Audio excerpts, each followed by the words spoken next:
Olá, tudo bom com vocês? Vamos para mais uma aulinha. Hoje nós vamos falar de eumintos, tá? Naquele esquema, vai ter 3 videoaulas de 15 minutos ou 4, vamos ver, né?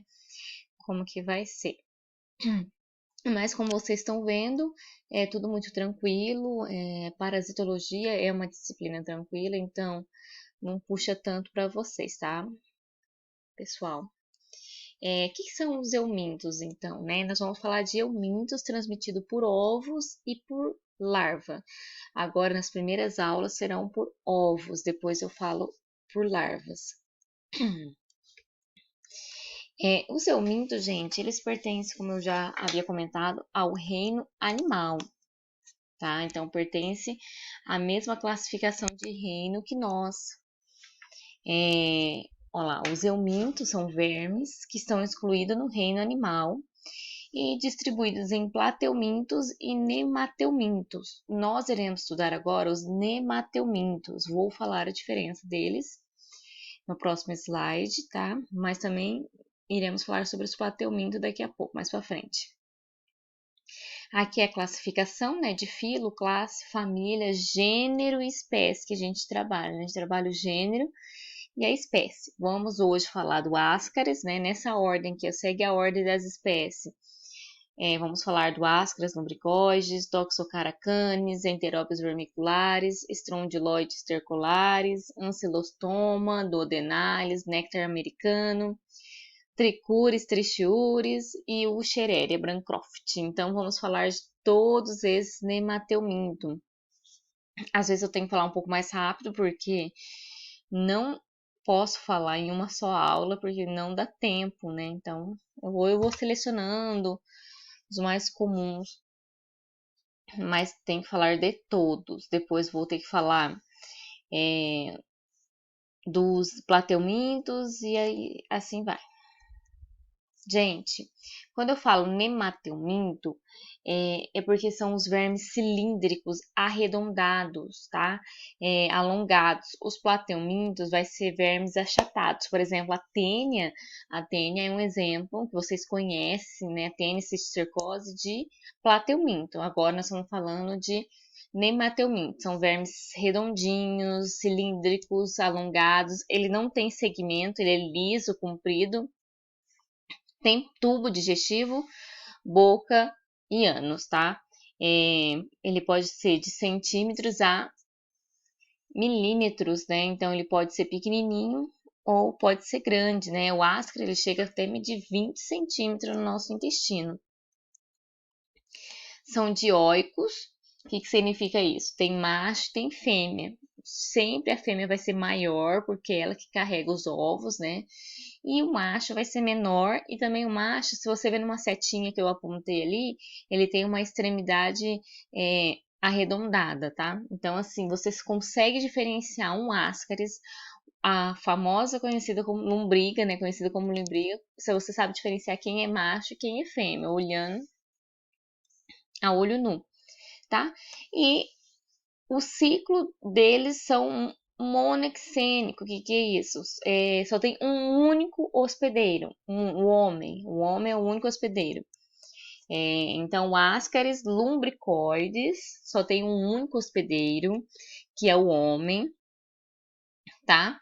É popularmente conhecido como lombrigas, vocês conhecem como lombrigas, e também pode designar alguns nomes aqui. Eu geralmente falo ascaridíase, mas tem gente que usa ascaridiose, ascaríase, enfim.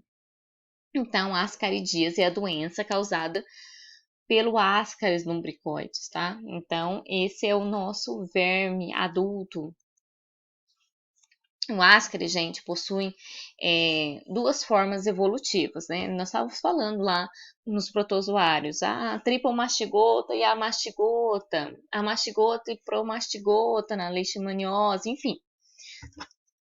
Nós estávamos falando das formas evolutivas, normalmente.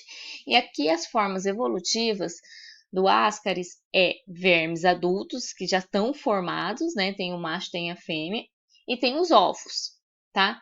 E também ele passa pelo estágio larval. Para chegar no verme adulto, ele tem que passar por larva.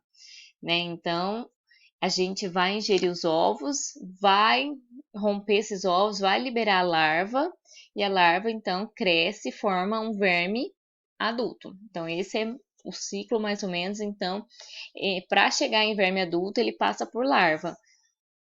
Então, essas são as formas evolutivas. Olha que o ovo do ascaris é bem característico. Se a gente lavar uma hortaliça, fazer o processo de lavagem de hortaliça, né, no laboratório, e a gente olhar no microscópio, a gente vê bem o ascaris. O ascaris é grande, sabe? O ovo de ascaris é grande. Não é que nem nós matamos lá na Giardia para ver o cisto de Giardia, tá? Mas porque os ovos são maiores mesmo que o cisto e são bonitos de ver, bem característico, bem específico. Ó, os vermes adultos, como eu falei, o macho e a fêmea, né? A fêmea, olha aqui no desenho, comparando os dois, a fêmea é maior, tá? Ela é mais comprida, porque é ela que carrega os ovos, e o macho é menor, né? Facilita então todo o processo de acasalamento, e o macho também tem uma extremidade encurvada, tá?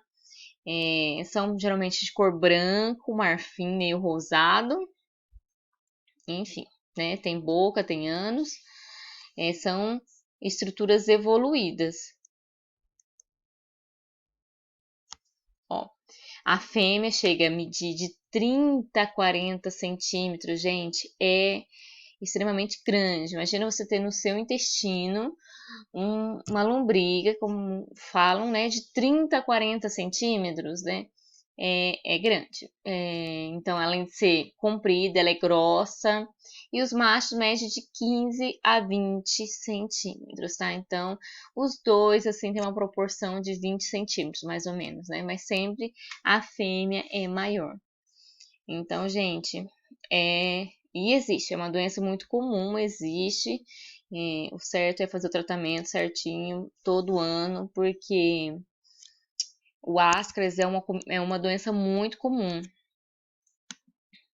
Ó, o ovo, bem característico, ele tem essa membrana meio, fala maminolada, uma membrana ela não é lisa, ela é uma característica meio ondulada, tá? É oval, tem uma casca grossa. Por quê? Porque o ovo é a forma resistente, não é? Que a gente sempre fala, o cisto é a forma resistente, o ovo é a forma resistente que está no meio ambiente, que ele sobrevive às diversidades do ambiente, sol, chuva, calor, frio, umidade, enfim, né? Então o ovo é a forma resistente.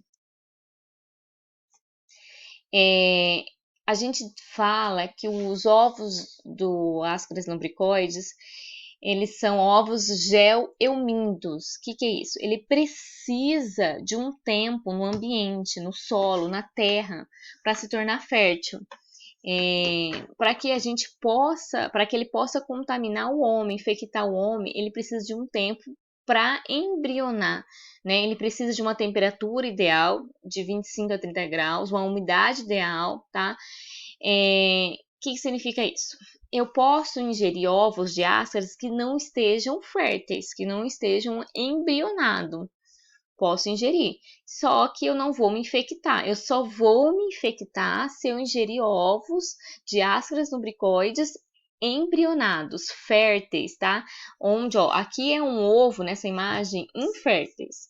Eu vou mostrar a imagem de um ovo fértil. Ele tem um estágio larval dentro dele, né? Ele tem a larva dentro dele. Então, eu só vou me infectar com ascaris lumbricoides se eu ingerir ovos férteis. Ele precisa do meio ambiente para poder se tornar férteis, tá? Ó, aqui, gente, vamos falar dos vermes adultos. Eles, então, os ovos embrionados com a larva chegam, né, se rompem, chegam no intestino e lá no intestino eles se formam vermes adultos. Esse é o habitat do ascaris, se tornam vermes adultos no intestino delgado, tá? Então aqui é uma imagem de um intestino delgado extremamente, né, cheio de ascaris, podendo levar a vários processos, inclusive nesse teve que fazer cirurgia para remoção. Então, o habitat dos vermes é no intestino delgado. Gente, ó, aqui é o ciclo do Ascaris, tá? Vamos comentar agora. Tem mais 5 minutinhos nesse vídeo. Como que é a forma de transmissão? Se eu pergunto para vocês qual é a forma de transmissão do Ascaris, é através da ingestão de ovos, né? Através da ingestão de ovos embrionados, ovos larvados, né? Ele já passou um tempo lá no ambiente e os ovos se tornou embrionados. Então ele leva poucos dias para se tornar embrionado. Então, através da ingestão de água contaminada, frutas e verduras contaminadas com a presença de ovos embrionados. Esses ovos chegam no estômago, né? O ácido do estômago rompe a membrana dos ovos e a larva consegue chegar até o intestino. E aí já se formam vermes adultos? Não, não. Lembrando que a Ascaris ele passa por um outro processo. Essas larvas vai atravessar a mucosa do intestino. Então, atravessa a mucosa do intestino, cai na corrente sanguínea, no sistema porta, sobe lá para o fígado, que é o sistema de irrigação, vai para o fígado e vai para o pulmão. Essa larva precisa passar pelo sistema pulmonar. Então, ela sai do intestino, a larva, e vai para o pulmão sofrer maturação. Ela vai para um estágio mais maduro. Então, a larva, ela fica ali no pulmão, no tecido pulmonar, para sofrer maturação, para crescer. E daí, essa larva, então, após se desenvolver, vai acabar causando um processo inflamatório no tecido, né, pulmonar, vai ocorrer a produção de catarro, que acontece? Principalmente crianças, que acontece? A produção de catarro, a criança começa a tossir, a expectorar esse catarro, chegando então a engolir. Veja, ela cuspir esse catarro, ela vai engolir. Então, ao engolir, ela acaba então engolindo as larvas chegam de novo no intestino e aí elas vão se formar vermes adultos. Então ela passa por esse estágio pulmonar, ela precisa. Então, uma das características, sintomatologia do Ascaris, eu posso dizer sim que tosse, às vezes pode causar uma pneumonia, enfim, ela é produção de catarro, ela passa pelo pulmão para poder sofrer maturação, ela precisa passar, tá? Então, lembrando que no ciclo do Ascaris é necessário passar pela via pulmonar. Aí, depois, para chegar no intestino e formar macho e fêmea, poder sofrer o processo de acasalamento e aí então formar novos ovos, né? Então a fêmea ela consegue produzir em torno de 200 mil ovos por dia. Imagina, 200 mil ovos por dia. Esses ovos, quando são defecados em locais inapropriados, eles se espalham no ambiente. A quantidade é muito grande.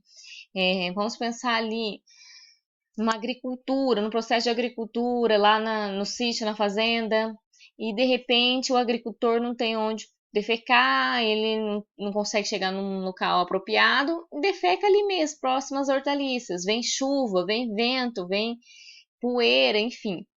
E os ovos são carregados e eles vão para as hortaliças, assim, é muito comum os ovos de Ascaris presente nas hortaliças.